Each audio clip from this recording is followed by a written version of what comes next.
Je suis née dans un petit village au sud du Mali, là où les traditions parlent plus fort que les cris des enfants. Petite fille joyeuse, je courais pieds nus dans les champs, les tresses en bataille, le cœur rempli d'insouciance. À cette époque, je ne connaissais que le goût sucré du mil, les chansons de ma mère et les berceuses du vent. Je ne savais pas que dans les yeux des femmes de mon village, un piège m'attendait. On me souriait tendrement, on me disait que j'étais belle, qu'un jour je serais une vraie femme, digne et respectée.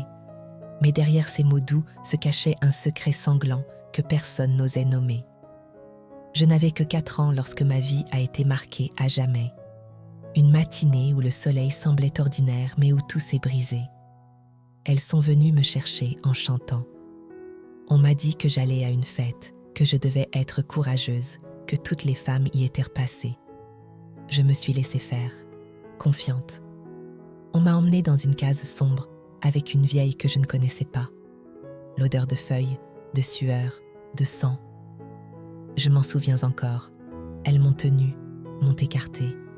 Et puis, cette douleur, vive, inhumaine. Le couteau, la lame, mes cris déchirés. Je ne comprenais pas. Pourquoi me faisait-on ça? Pourquoi les femmes que j'aimais regardaient sans rien dire? J'ai hurlé jusqu'à ce que ma voix me trahisse. Quand je suis sortie de là, je n'étais plus la même. Je ne comprenais pas ce qu'il s'était passé, mais je savais que quelque chose en moi était parti pour toujours. À 6 ans, après une infection, on a dit que l'excision n'avait pas été bien faite. On m'a coupé une seconde fois. J'étais encore plus consciente, encore plus effrayée. Cette fois, il n'y avait pas de chant, juste la peur et l'odeur du sang séché. À 8 ans, une autre femme a déclaré que je n'étais toujours pas propre, pas complète. Et là, ce fut la 3e fois. Mon corps ne m'appartenait pas. J'étais un objet qu'on façonnait selon des croyances que je ne comprenais pas. Cette fois-là, je ne pleurais même plus, j'étais vide. Après cette dernière mutilation, je me suis enfermée dans le silence. Même enfant, je savais que j'avais été brisée à un endroit qu'aucun pansement ne pouvait soigner.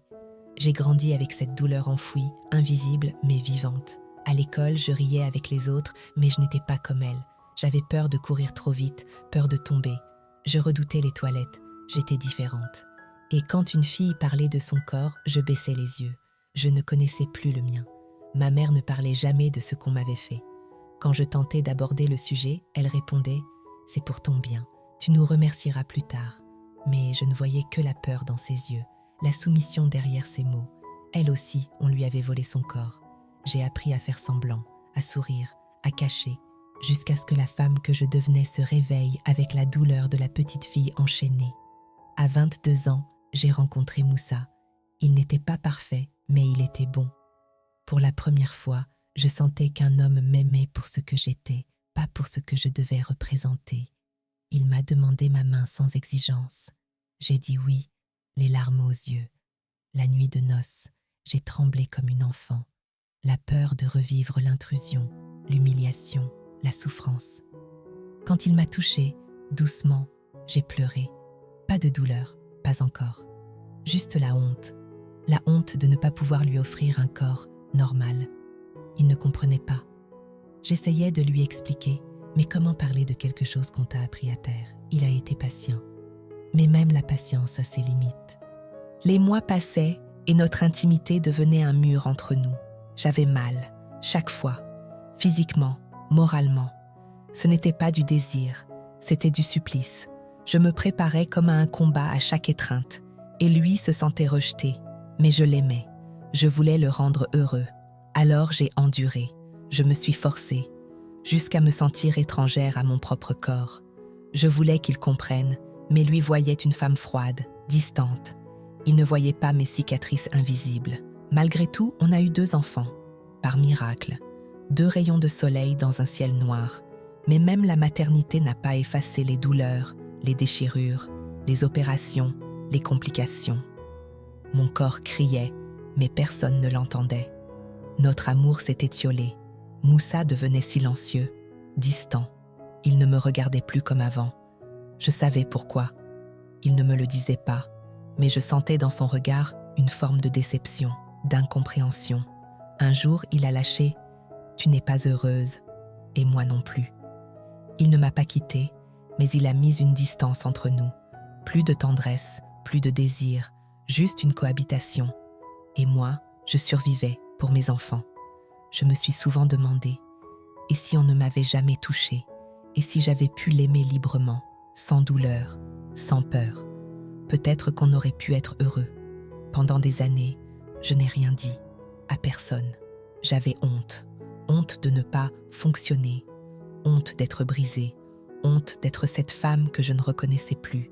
Et puis un jour, j'ai entendu une autre femme parler, à la radio. Elle parlait d'excision, de douleur, de cicatrices, d'injustice. C'était comme si elle racontait ma vie.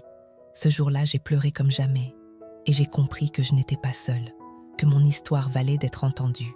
J'ai pris une feuille et j'ai commencé à écrire, à parler, à crier, doucement d'abord, puis plus fort. Pour moi, pour mes filles, pour toutes celles qu'on a réduites au silence. Aujourd'hui, j'ai 35 ans. Je suis toujours debout, même si je boite encore dans mon âme. Je n'ai pas guéri, mais j'ai compris. J'ai transformé ma douleur en parole, ma honte en force. Et maintenant, je parle dans des associations, je sensibilise, je partage. J'ai vu des filles éviter l'excision grâce à mon témoignage. J'ai vu des mères pleurer de regret, mais aussi de soulagement. J'ai vu l'impact du courage. Et je sais que chaque mot, chaque larme peut sauver une vie. Ma relation avec Moussa est différente aujourd'hui. Il m'écoute, il m'aide. Ce n'est pas un conte de fées, mais c'est réel. Et c'est déjà beaucoup. Je raconte mon histoire non pas pour qu'on me plaigne, mais pour qu'on comprenne. L'excision n'est pas une tradition, c'est une violence, une condamnation à vie. Personne ne devrait souffrir pour être accepté. Je parle pour toutes les petites Marianne qu'on tient de force, qu'on mutile, qu'on fait taire. Je parle pour mes filles, pour vos filles, pour qu'aucune ne grandisse avec cette douleur dans le ventre, ce vide dans le cœur. Je suis Marianne, et ceci est mon histoire, mon excision, mon pire cauchemar.